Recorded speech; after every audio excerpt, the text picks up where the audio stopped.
We all want to have that connection from the outdoors to the indoors, and this pergola is going to provide exactly that in this position. Perfect to use all year round, whether it be hot or dry or even raining. This space is a great outdoor room. Now the grass, which worked before this was here, is not going to work long term once you start using this space for the barbie, for entertaining and for the kids to play. So we're going to take this out, put down a floor that'd look good in the lounge room. After all, this is going to be your outdoor dining. How can we completely transform this area from this to this?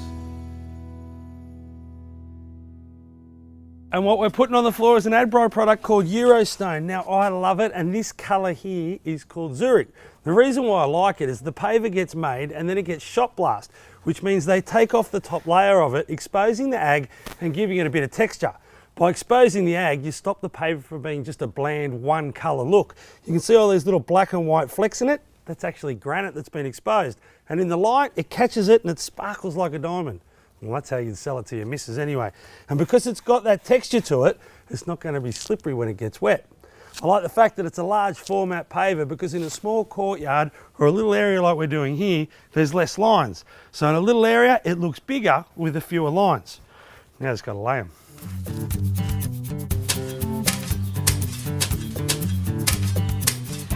The first thing you got to do is probably the hardest part of the job. Get the grass out and excavate so you can bring in all the good stuff, the road base, the sand and the pavers. Taking turf out? I don't need to show you how to do that. It's just called hard yakka.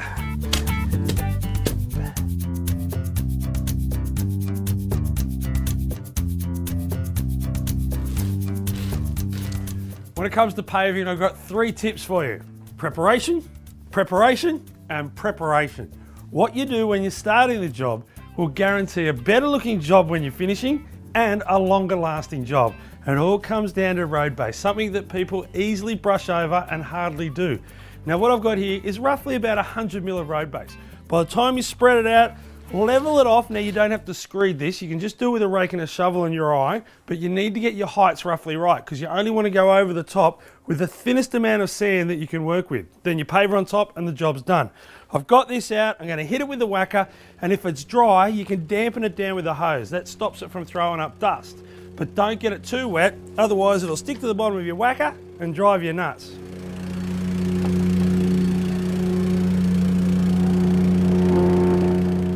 Technically the hardest thing to do is get the sand dead flat.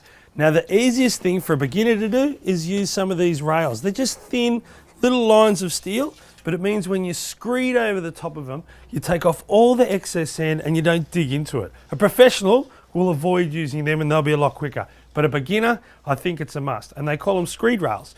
Now to transfer that plane that you're going to create there by screeding that sand, you pick up that rail and you move it over here somewhere.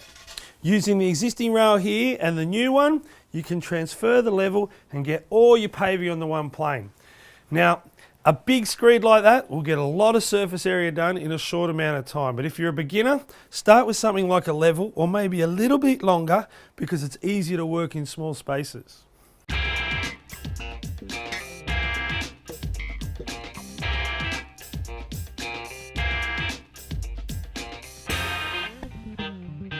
And when you screed, if you see little bits like this that don't have any sand in them, just fill them up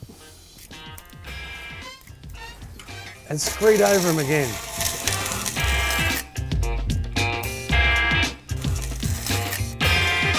The flatter you get this, the better job you're going to be looking at.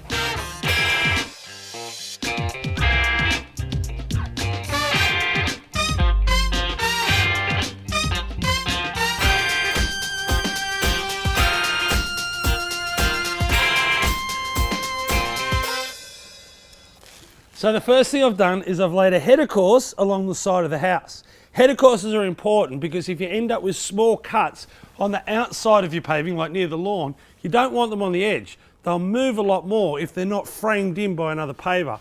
And it looks nice and finishes the whole job off.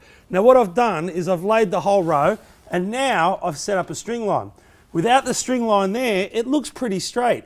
But when you put it in, I can see that I have about 10 mil in the middle. You don't want to presume that everything that you're working next to is straight. The string line doesn't lie. So just with a simple screwdriver, I can move them out and the 10 mils up against the house. I can fill that with sand cement if I really want to, but sand will be fine and you don't notice it. This corner here is the most important corner for my paving, so that's where I'm going to start. I'll end up with nice full half pavers as my cuts, and because you're coming out the back door here, this is what you're going to see first.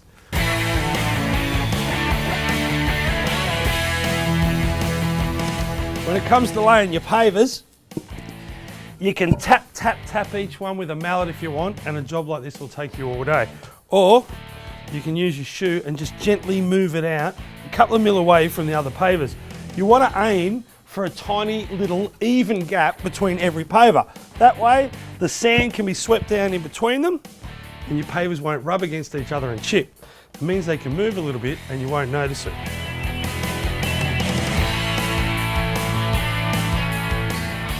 I love the fact that these pavers are uniform in their size. I'm getting really nice straight lines. If you're worried about it, you can pick up the string line and check it every 3 or 4 courses.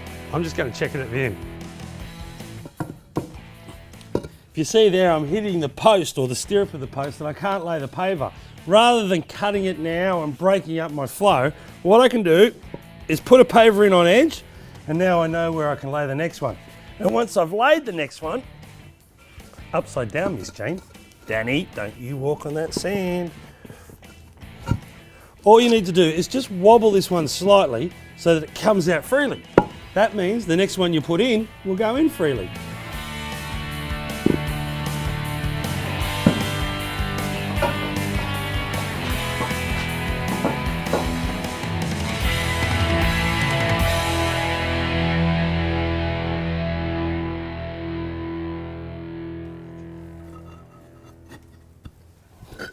Now I deliberately broke one of the pavers so I could use it as a weight for the string line, and now I'm going to use those breaks in my cuts. What I'm doing here is I'm overlaying. So I'm putting pavers in where the header course is going to go. I can put a header on top up there and down here. Then with a straight edge I can go and mark where I need to cut. I like using a texture instead of a pencil or a crayon because it doesn't wash off on the brick saw. And when you cut, you just make sure you get rid of it.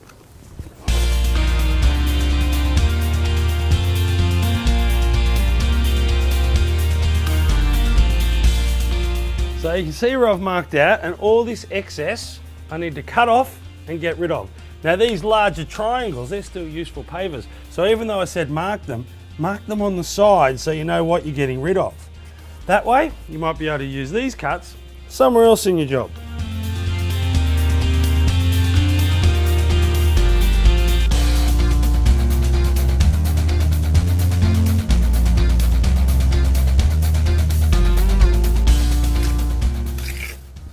Hello, mate.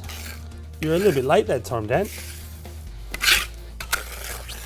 Well, the job looks finished, but there's 2 more important things you need to do to make sure it looks this good for a long time to come. The first one is haunching the edges in. All you do is you scrape away the excess sand and throw some mud in. When I say mud, I mean sand and cement. It holds everything in and locks it together. And then the last thing you need to do to make sure it looks truly professional is sweep some sand into the pavers. It might fall in over a couple of days, you won't get it all in straight away, but it comes up $1 million. That's what stops the pavers rocking and rolling and chipping against each other. Well, we're nearly finished and just in time because it started to rain. Thank God for this pergola. Now with these pavers, as you put them down, just when you haven't done the sand perfect or walking over them while you're laying them, they might be up and down just a mil or two. To get them dead flat, you go over the top with the same whacker that you compacted the road base with. But to make sure you don't vibrate and break all your pavers, you sit it on an old piece of carpet. Now you could use the old car mat, the doormat, or find a piece of carpet in the council throwout, tie it on with an old coat hanger, give it a rip and go over it a couple of times. Once we've done that, we can hose down the sand that we've got left. The hose, the water, will push all the sand into the joints, and the excess, well, it's just a bit of top dressing for the lawn.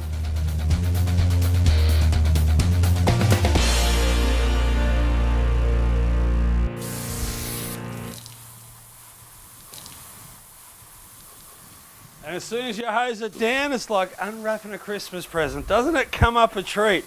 You can entertain on this tonight. I guarantee you the family will be out here barbecuing, partying, the kids will be playing, and I'll be long gone.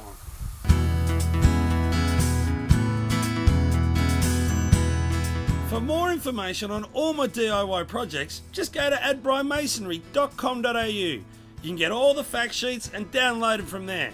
Plus there's heaps of hints and tips and everything you need to know. Check out our inspirations gallery. There's a ton of photos in there, sure to inspire everyone to get out in the garden and tackle a project this weekend.